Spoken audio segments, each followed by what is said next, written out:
جب شریعت اجازت نہیں دیتی کہ بچہ 10 سال کا ہو جائے 11 سال کا ہو جائے تو بہن کو اجازت نہیں بھائی کے پاس بیٹھ سکے, بھائی کو اجازت نہیں بہن کے ساتھ لیٹ سکے, بہن کے جسم کے ساتھ اپنا جسم لگا سکے. تب 11 سال کا بھائی بہن کے ساتھ جسم نہیں لگا سکتا تو تجھے محلے دار کے موٹر سائیکل پہ بیٹھ کے شہر جانے کی اجازت کس نے دی ہے؟ مولانا بشیر صاحب صحیح کہہ رہا ہوں؟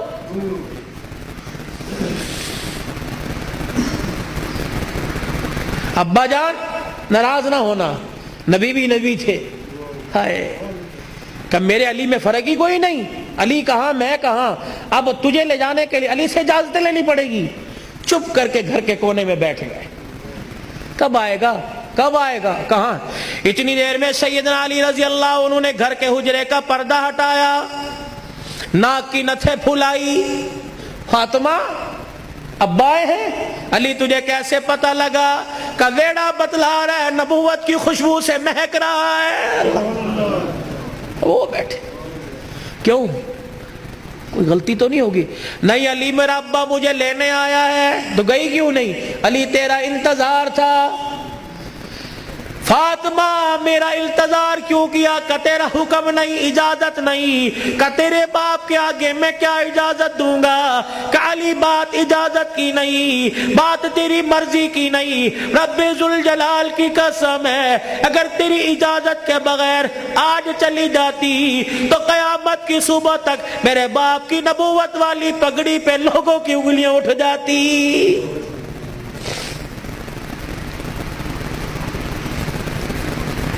اگر یہ میرا پیغام بہنوں تک جا رہا ہے, بیٹیوں تک جا رہا ہے, خدا کے واسطے لڑنے سے پہلے سوچ لینا میرے باپ کے بالوں کی سفیدی رل جائے گی. گھر کے اندر زور زور سے بولو گی, محلے والے کہیں گے فلانے دی تینے ویکی تماشا لگا رکھا ہے. رب اکبر کی قسم ہے تیرے باپ کی پگڑی رل جائے گی. میری بہنوں میری بیٹیوں روکھا سوکھا کھا کے گزارا کر لو, چرپائی نہیں زمین پہ لیٹ کے گزارا کر لو, گرمی کے پتلے لون نہیں سردی کے موٹے کھدر پہل کے گزارا کر لو. رب اکبر کی قسم ہے آج سسرال میں ماں باپ کی عزت بچا لے, کل قیامت کے دن میدان معاشر میں اللہ تیری عزتیں بچائے گا.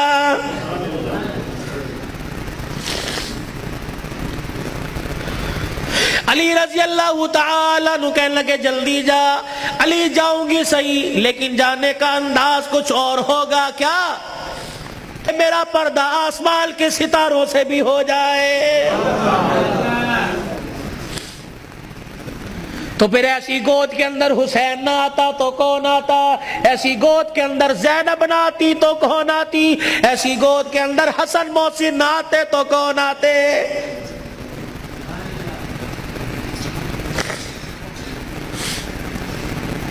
لوری میں قرآن ملے گا تو اللہ کی قسم جوانی میں قرآن کی تلاوت سے گھر مہکے گا. یہی وجہ ہے ہسپتال میں چلے جاؤ اللہ اکبر, مریض کے بیڈ کے سرانے دوائیں ملیں گی, فروٹ ملیں گے, جوس ملیں گے. ابے کی ناک میں نلکی لگی ہوئی ہے, اماں کو آکسیجن لگی ہوئی ہے. ہر کوئی آ رہا ہے, کوئی تکیے کے نیچے پیسے رکھ رہا ہے, ہر کوئی آ رہا ہے جوس لے کے آؤں, ہر کوئی آ رہا ہے فروٹ لے کے آؤں. مرنے والا آنکھوں کی اینیوں سے آنسو نکال نکال کے کہہ رہا ہے او لوگوں مجھے جوس کی ضرورت کوئی نہیں, مجھے فروٹ کی ضرورت نہیں, اس وقت تو مجھے قرآن کی تلاوت کی ضرورت ہے. قرآن سناؤ مجھے کوئی آگے بڑھ کے. بیوی کا میں نہیں سنا سکتی.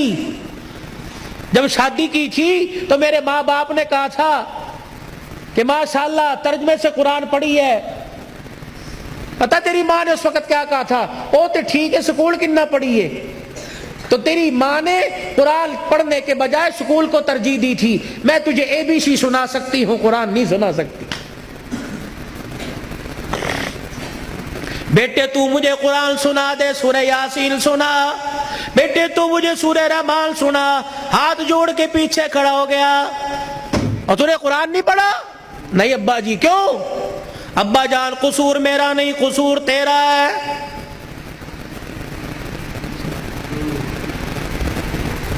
تم نے کہا تھا 2 گھنٹے بولنا ہے تو گھنٹے میں ٹپ ٹپ ہونا شروع ہو گیا بھائی. پانی تو چھوڑو. درود شریف پڑھو, درود شریف پڑھ کے ساؤنڈ کو ہدیہ کرو.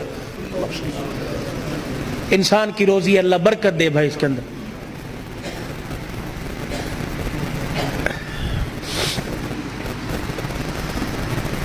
ابا جان آج کہہ رہا ہے قرآن سنا, کتھوں سناوا تینوں قرآن؟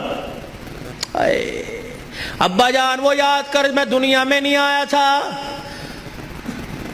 ابا تو مزدوری کر کے شام کو آیا, میری ماں تجھے دیکھ دیکھ کے مسکرا رہی تھی. تو نے میری ماں سے کہا تھا خیر ہوئے, آج کیوں ہنس رہی ہے؟ اللہ اکبر. تو نے کہا رات نہیں, میری ماں نے کہا رات کو بتاؤں گی. ابا جان جب تنہائی میں میری ماں اور تو بیٹھے تھے, ابا جان میری ماں خوش ہو کے رونے لگی. تو نے کہا پلیے لوگ کی گل ہے؟ کہ لگی مبارک ہو تیرے گھر میں مہمان آنے والا ہے. اللہ کہا تھا نا. ابا جان یاد کر میری ماں کے پیٹ پہ ہاتھ رکھ کے کہا تھا میری نسل چلے گی. کہا ابا تو نے کہا تھا آنے والے کو کیا بنانا ہے؟ میری ماں نے کہا ڈاکٹر, تو نے کہا وکیل. میری ماں نے کہا کھلاڑی, تو نے کہا جج. ابا جان وہ رات یاد کرو. اللہ اکبر. میں ماں کے پیٹ میں سن رہا تھا, تو نے کہا ڈاکٹر بنانا, تو نے کہا وکیل بنانا. ابا جان اماں جان ساری رات بحث کرتے رہے. کسی نے کہا ڈاکٹر بنائیں گے, کسی نے کہا وکیل بنائیں گے. میں سن رہا تھا دونوں میں سے کسی نے ساری رات میں یہ نہیں کہا اسے قرآن کا حافظ بنائیں گے. تو آج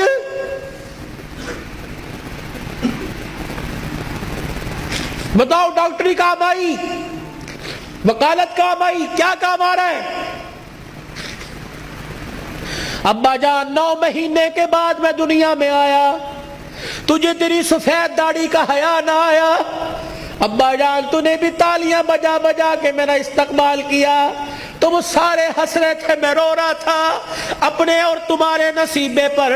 میں رو رو کے کہہ رہا تھا ظالمو مجھے گانا نہ سناؤ, مجھے قرآن کی تلاوت سناؤ. تائے چاچے مامے پھپھی سے لے کر بہن بھائی اماں ابا سے لے کر سب نے مجھے گانا سنایا. جب تم گانا گا گا کے تھک گئے, تم نے کرائے پہ گانے والے بلا کے گھر میں نچوائے. ابا جان میں گانا سنتے سنتے میں چیخے مار مار کے رویا. تم نے مجھے نیند کے شربت پلائے, تم نے مجھے نیند کے انجیکشن لگوائے. ابا جان میں سوتے سوتے تڑپ جاتا. تم کہتے پرچھاواں پڑ گیا, بچہ اچھل رہا ہے, مولوی مبشر نظر صاحب دب کر دو. اللہ کی قسم میرے پہ پرچھاوا نہیں پڑا بلکہ میرے پہ گانے کی نحوست پڑ گئی تھی.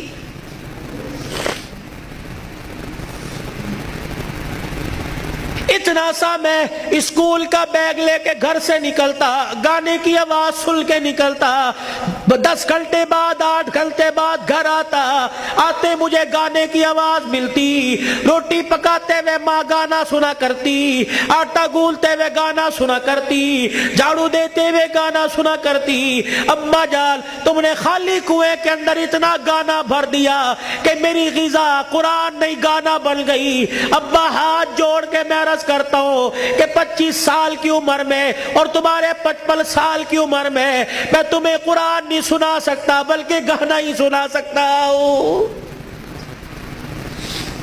میں کہاں سے لاؤں وہ لال جو فاطمہ کی گود میں آیا تھا اور سیدہ فاطمہ الزہرا نے سینے سے لگایا اور سینے سے لگا کر بیٹے کو دودھ پلا کے مسکرا کے قرآن سنایا اور دل کی دنیا میں کہا اس قرآن کی قیمت کیا ادا کرے گا, اس مسکرانے کی قیمت کیا ادا کرے گا, اس گود کی قیمت کیا لگائے گا. تو حضرت حسین نے مسکرا کے ماں کی طرف دیکھا کہ اماں تو نے مجھے گود میں قرآن سنایا, انشاءاللہ میں کل کربلا کے میدان میں تجھے نیزے کی نوک پہ چڑھ کے اللہ کا قرآن سناؤں گا.